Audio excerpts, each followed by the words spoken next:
Have you ever caught yourself sitting quietly at the edge of a family gathering, not angry, not even sad, just tired? Not the kind of tired that a nap can fix. The kind of tired that comes from carrying more than your share for too long, holding the pieces together, solving the problems, soothing everyone else's emotions while quietly putting your own aside. And then suddenly one day it hits you, you're not sure why you're still doing it. You're not even sure who asked you to. At some point in life, especially after 60-something shifts. Maybe it's your energy, maybe it's the clarity that comes with time. Or maybe it's just the weight of years stacked on your shoulders, whispering that you don't have to keep holding on to what no longer belongs to you. But letting go, that's the hard part. Not because you don't want freedom, but because you've tied so much of your worth to being the strong one, the responsible one, the one who never drops the ball, never says no, never lets anyone down. I remember a woman named Eileen. She was 67, a retired nurse, and a mother of 3 grown children. Each of them had families of their own.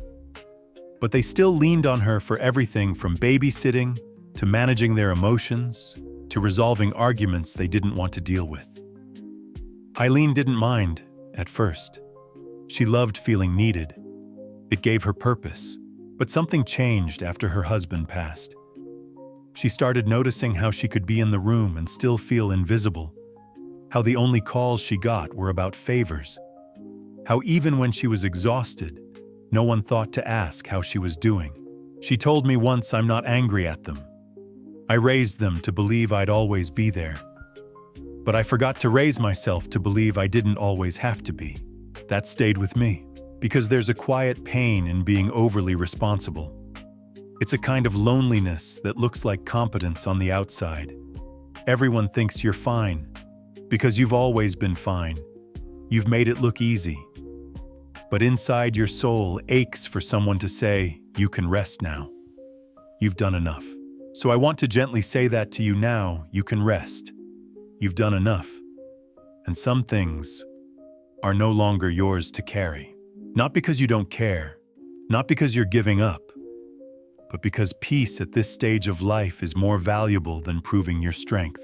Letting go of responsibility doesn't mean letting go of love. It means redefining love so it includes you in the circle of care. It means not feeling guilty for choosing your well-being. You are not here to fix every broken relationship. You are not here to solve problems that others refuse to take ownership of. You are not responsible for being the emotional sponge in your family or friend group. You are allowed to step away from toxic dynamics, even if they are rooted in family ties. You are allowed to say, "I love you, but I will not drain myself for you." And you're allowed to say it softly, without anger, without explanation. Just truth. Frank, a friend in his early 70s, used to say yes to everything. Ride to the airport, yes. Watch the grandkids on short notice, yes. Lend money that wasn't paid back, yes, again. Until one day, he sat alone in his kitchen and realized he hadn't had a day to himself in months. His joints ached. His mind was foggy. His joy was thin. So he started doing something quietly radical. He began saying no. At first, people pushed back. "You've always helped before, we're counting on you." But over time, something shifted. Frank stopped chasing their approval. He found pleasure in small routines, morning walks, crossword puzzles, dinners with friends who asked how he was doing. And one day his son said, "You seem different lately, Dad." Lighter. And Frank smiled and said, "I finally stopped apologizing for living my own life." This is what I mean when I say, some things are no longer your responsibility. Not because you don't have the strength, but because your strength deserves to be used for joy now. For curiosity, for softness, for yourself. It's okay to hand back burdens that don't belong to you anymore. It's okay if someone else fumbles for a while. How else will they learn to carry their own weight? You are not abandoning them. You are honoring the season you are in. And this season is about release, about truth, about freedom that doesn't ask permission. You don't need to justify your boundaries. You don't need to feel guilty for resting. And you certainly don't need to feel bad for choosing peace over pressure. You've walked through enough storms. It's time you stood in your own sun. There's something tender and at times painful about realizing that much of what we've carried was never truly ours to begin with. Or maybe it was once, but isn't anymore. We hold on for many reasons. Because we were raised to. Because no one else stepped up. Because the thought of letting others down felt worse than letting ourselves down. But slowly, without meaning to, we begin to confuse love with overextension. We start thinking that to matter, we have to overgive, overfix, overfunction. That's where the fatigue begins, and with it, resentment. The kind that hides beneath politeness. The kind that shows up as a sigh when the phone rings. Or a sinking feeling when you hear, "Can you do me a favor again?" Margaret, 64, found herself crying in the laundry room one afternoon. Not because anything terrible had happened, but because her adult daughter had just left after dropping off the kids for the 5th time that week, without so much as asking if Margaret had other plans. There was no malice in it, just assumption. Margaret always said yes, always made herself available, and over time it stopped feeling like a choice. It became an expectation. When she tried to talk to her daughter, she was met with defensiveness. "But you love spending time with them. You always say it's fine." And Margaret realized something important. When you never say no, people forget that you can. So she started small. One day a week, she made herself unavailable, no explanations, just "I have plans." And slowly she began reclaiming parts of herself she had forgotten. Her quiet afternoons, her walks through the garden, her painting which had sat untouched for years. And though her daughter struggled with the change, at first something softened between them over time. Margaret no longer felt invisible. She no longer resented what used to feel like a privilege. She had made space for herself, and in doing so taught others how to value her presence, not just depend on it. This is the quiet power of boundaries, not walls, not distance, but sacred space around your time, your heart, your energy. And these boundaries are not punishments for others, they're protection for you. They say, "I matter too." They say, "I'm not just a role, I'm a whole person." And when you begin to live from that place, you'll notice a shift. Not always in others, but always in yourself. You'll breathe easier, smile more, wake up with less weight on your chest. It might start with letting go of being the emotional caretaker for everyone's problems. That role you've played so long, where you're the safe harbor, the fixer, the glue. You were amazing at it. But it's no longer your job to keep everyone else emotionally afloat, especially when it's drowning you. Helen, 70, had a son who called her only to vent. Never to ask how she was doing. Never to offer support or connection, just to unload. And for years, she listened, advised, worried. Until one day, she realized these conversations left her more anxious than grounded. She began answering the phone less, letting voicemails sit. When she did talk, she changed the subject, asked about his joys, his plans. And when the venting started again, she would gently say, "I love you, but I can't carry this right now. Let's talk another time." He didn't like it, not at first. But slowly, he started to shift.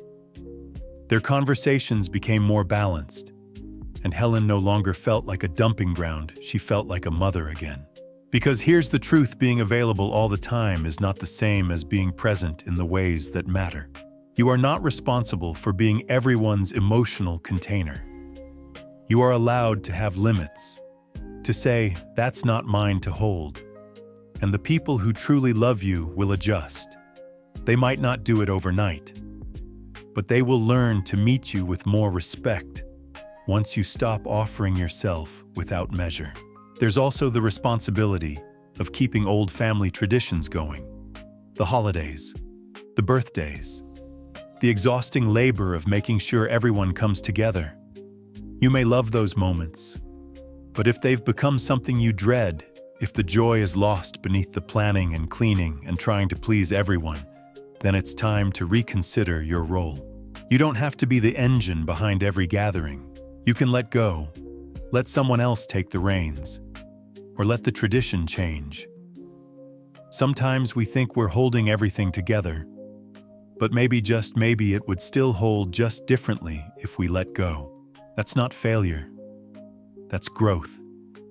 It's allowing new energy to enter the space, and it's giving yourself the gift of presence instead of pressure. So many of us were taught that our worth is tied to what we do for others, how we show up, how much we give. But after 60, it's time to flip that question. Not just what do I do for them, but also what do I give to myself? The answer may surprise you, because when you stop overfunctioning, you don't become less loving, you become more whole, more grounded, more alive. And from that place, you'll notice something unexpected. Peace. Not the kind that demands attention, but the kind that slips in like warm sunlight when you stop trying so hard to prove yourself.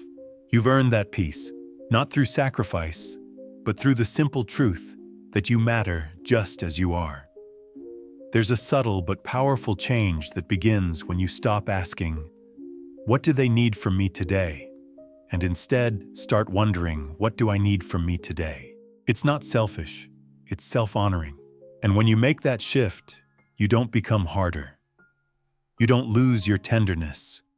You actually become clearer, more rooted, more radiant. Because suddenly, the energy that was constantly flowing outward is now being held cherished and returned inward. Frank, who just turned 68, said he used to feel invisible in his own home. His adult son and daughter-in-law moved in temporarily and stayed for 2 years. Frank said yes out of love, out of duty. But slowly he began to feel like a guest in his own space. They rearranged furniture, took over the kitchen, had opinions on everything from how he should eat to what shows he watched. He never complained.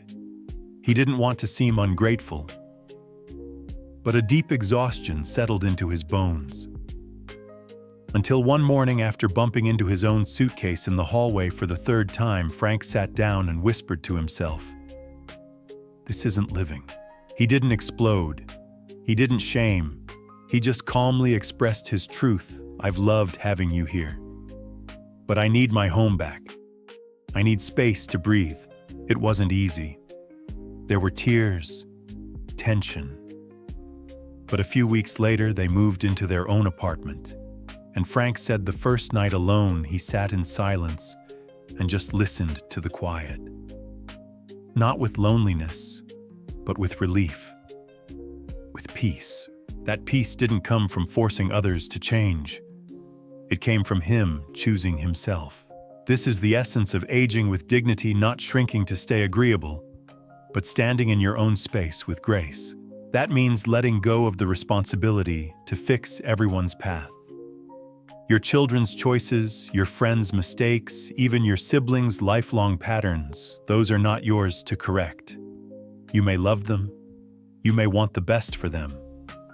But after 60, your job is not to control outcomes. It's to protect your own energy and offer wisdom only where it's received with respect. Imagine a tree that's stood tall for decades. It doesn't chase the birds that rest on its branches. It doesn't force its shade onto others.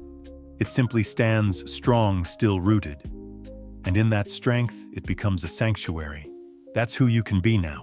You don't have to chase their love. You don't have to remind them to call, to visit, to notice you. You don't have to carry the weight of their approval or live up to their expectations. Your life is not an audition. You've already earned your seat at the table, but sometimes we forget. We start measuring our days by how useful we were to others. We wait for the phone to ring, and when it doesn't, we quietly wonder, what did I do wrong? The answer often is nothing. It's just that you've changed. Your season has changed. And now it's time to let go of being everyone's anchor and become your own. Let go of guilt around saying no. Let go of the need to be the peacemaker. Let go of the fear that if you stop giving, you'll be forgotten. The people who truly love you will not love you less because you honor your own time. They'll love you differently, maybe more deeply, once they see you standing tall in your truth. Joy comes back. Not always quickly, but slowly like a tide returning. You begin to remember what made you laugh. You rediscover your creativity. You find new ways to fill your time not with errands or obligations, but with things that make your spirit feel light again. You'll notice your posture change. You'll walk more slowly, but with more presence. You'll notice details, the birds, the sun on the windowsill, the quiet gift of being here. This is the reward of letting go. Not abandonment, but expansion. You'll still be loving, still generous, still available, but with balance, with discernment, with a new kind of wisdom that says I choose when and how I show up. And I do it not from guilt, but from love. Because when you give from fullness, your presence becomes a blessing, not a burden. And people feel it. They may not have the words for it, but they sense it. Your children will begin to notice the shift, not because you told them, but because you stopped trying so hard. You stopped chasing. You stopped over-explaining. You simply became, and that dear one is when they truly see you again. Not as someone who exists only for their comfort, but as someone complete, strong, beautiful, quietly radiant. The kind of presence that doesn't need to speak loudly, because it already speaks volumes. Thank you for being here, for listening, and for staying with me through this quiet reflection. It means more than you know.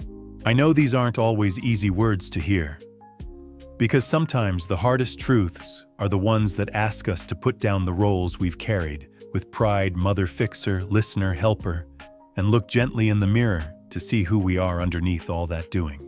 But if you've come this far with me, it tells me something beautiful about you. It tells me you're ready. Maybe not ready to change everything overnight, but ready to start living differently, not for others, not to earn affection, but because your soul has waited long enough to be seen, not just as a giver, but as a whole human being.